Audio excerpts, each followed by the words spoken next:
Usai mengklaim unggul versi hitung langsung KPU Jakarta, tim pemenangan calon gubernur Jakarta nomor urut 3 Pramono Anung Rano Karno menggelar syukuran.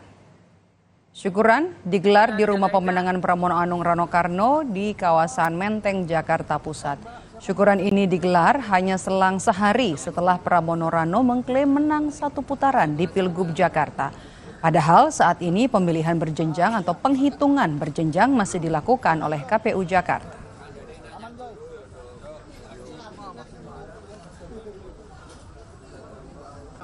Karena pada per 28 November kemarin, perhitungan yang dilakukan real count di KPUD Jakarta itu terhadap formulir C ya, hasil KWK per kemarin itu sebenarnya sudah masuk 100% TPS. Dan seperti disebutkan hasilnya bahwa paslon 03 mendapatkan 2.183.577 suara atau sama dengan 50,07%. Dan hasil rekapita. Ya, itu rekapita dan juga ini mengacu pada formulir C yang dilakukan real count-nya oleh KPU di Jakarta. Dan saudara, ada yang menarik dari rumah pemenangan Pramono Rano hari ini, sejumlah karangan bunga dikirim ke rumah pemenangan. Ada karangan bunga dengan nama RK di antara karangan bunga di rumah pemenangan Pramono Rano. Namun belum diketahui apakah inisial RK ini merupakan calon gubernur Jakarta Ridwan Kamil.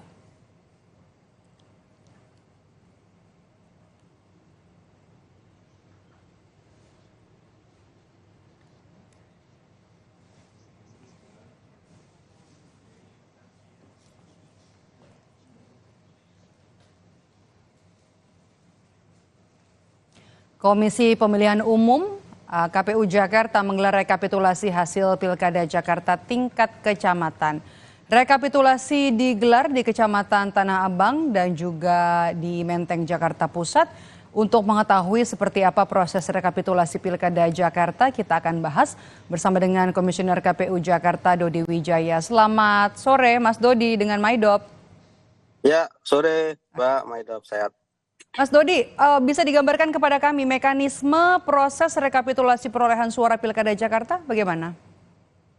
Ya, rekapitulasi hasil penghitungan perolehan suara dilakukan secara berjenjang dari tingkat kecamatan yang akan dilaksanakan dari tanggal 28 November sampai dengan paling lama 3 Desember.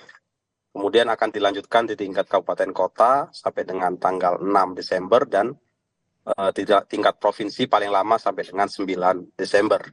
Rekapitulasinya akan dilakukan secara manual dan berjenjang dengan membuka kotak hasil suara dalam kondisi tersegel, dikeluarkan formulir C hasilnya dan dilakukan rekapitulasi satu persatu sampai selesai dari TPS pertama sampai TPS terakhir dalam satu kelurahan, kemudian beralih ke kelurahan lain sampai seluruh TPS dalam satu kecamatan tersebut selesai dan akan dihasilkan berita acara dalam bentuk formulir D hasil tingkat kecamatan. Seperti itu, Mbak. Oke, di tingkat kecamatan ya yang ada di seluruh daerah di Jakarta. Hari ini juga kan tadi Anda turut memantau ya ke kawasan Menteng dan juga tim Kompas TV juga ada di Kecamatan Tanah Abang. Kalau untuk pantauan tadi dari hasil penghitungan suara di Menteng, apakah ada kendalanya, Mas Dodi? Secara umum berlangsung lancar ya, hanya terjadi sedikit koreksi terhadap misalnya KPPS salah menuliskan jumlah DPT, tapi ditulis jumlah yang hadir dalam DPT. Jadi kita koreksi, kita catat dalam kejadian khusus, itu yang mungkin membuat agak lama secara administrasi. Tapi secara keseluruhan proses berjalan dengan lancar, semua saksi pasangan calon hadir, pemantau hadir, masyarakat juga bisa menyaksikan dan menariknya di 44 kecamatan di DKI Jakarta kami siapkan live streaming, Mbak. Baik melalui YouTube atau yang nggak punya akun YouTube bisa melalui live Instagram PPK di semua kecamatan. Ini sebagai bentuk transparansi dan keterbukaan dan sudah 100% data foto C hasil yang kami unggah ke dalam info pemilu sehingga masyarakat juga bisa memantau secara luas minimal hasil di TPS masing-masing nanti direkap di masing-masing kecamatan seperti itu. Oke, Mas Dodi, ini juga menarik ya, ketika kita tadi bahas Sirekap, Anda juga tadi sempat mengatakan bahwa masyarakat atau publik juga diminta untuk tetap melihat dan juga memantau proses penghitungan suara yang dilakukan berjenjang. Saat ini sudah tahapnya sudah sampai tingkat kecamatan. Artinya kan Sirekap ini tetap digunakan, tapi hanya untuk melihat perbandingan antara form C hasil yang sudah diupload begitu ya, di Kawal Pemilu, kemudian juga di masing-masing kecamatan, tanpa tabulasi, tanpa penghitungan suara berjenjang. Artinya hanya untuk memantau jumlah angka yang ada di form C hasil ya?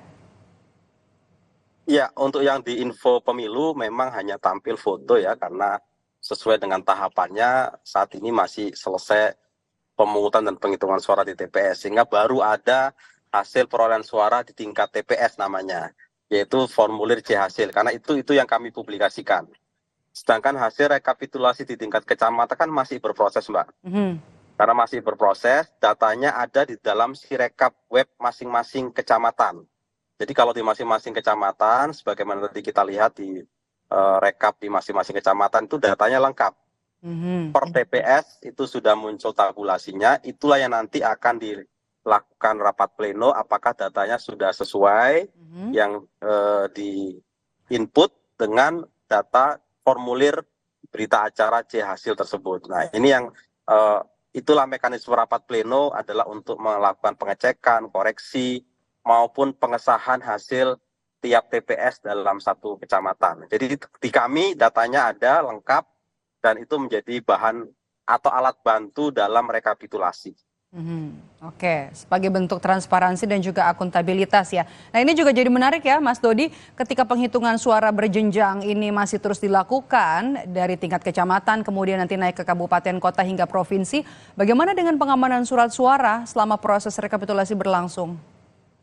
Ya, untuk pengamanan kami lalu berkoordinasi dengan pihak kepolisian untuk menjaga tempat rekapitulasi.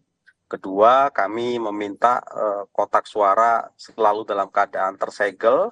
Jadi kalau kotak yang belum dilakukan rekap tidak boleh dibuka sebelum waktunya. Ya, kalau sudah selesai rekapitulasi nanti kami minta untuk disegel kembali, tentu setelah formulir-formulir dipisahkan ke dalam kotak C hasil namanya, untuk keperluan sengketa di Mahkamah Konstitusi apabila nanti diperlukan. Sehingga kotak suara yang dalam keadaan tersegel itu menjadi alat untuk kita melakukan kontrol supaya tidak ada electoral fraud atau manipulasi di dalam proses rekapitulasi suara secara berjenjang yang dilakukan. Seperti itu, Pak. Oke, tahapan selanjutnya Mas Dodi, kalau kita lihat kan untuk tingkatan rekapitulasi dari tingkat kecamatan, targetnya rampung kapan dan tahapan selanjutnya? Apakah kemudian nanti ada kemungkinan pengumumannya akan lebih cepat dari target? Kalau secara jadwal di peraturan KPU nomor 18 tahun 2024 itu rekap tingkat kecamatan paling lama tanggal 3 Desember. Namun untuk kecamatan yang jumlah TPS-nya sedikit, itu akan bisa lebih cepat, seperti misalnya di Pulau Seribu. Pulau Seribu diperkirakan 1-2 hari ini akan selesai, kemudian akan lanjut di tingkat kabupaten kota. Di Pulau Seribu kemungkinan tanggal 1 Desember sudah mulai rekap di tingkat kabupaten, akan diadakan di Pulau Bidadari. Itu sudah mulai rekap tingkat kota.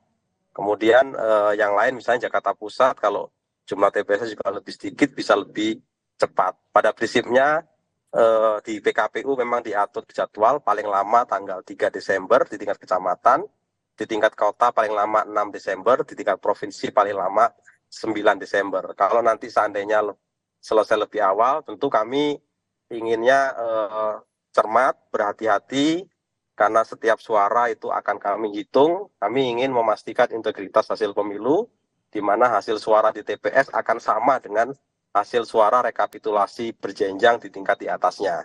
Karena itu kan perlu kehati-hatian, perlu kecermatan. Kalau nanti ada perselisihan, kami minta diselesaikan di bawah, di tingkat kecamatan. Kalau perlu buka kotak suara, hitung ulang surat suara, hitung dulu sampai semua saksi puas, pemantau bisa menyaksikan, media bisa menyaksikan, sehingga kita meyakini prosesnya sudah dilakukan dengan transparan seperti itu, Pak.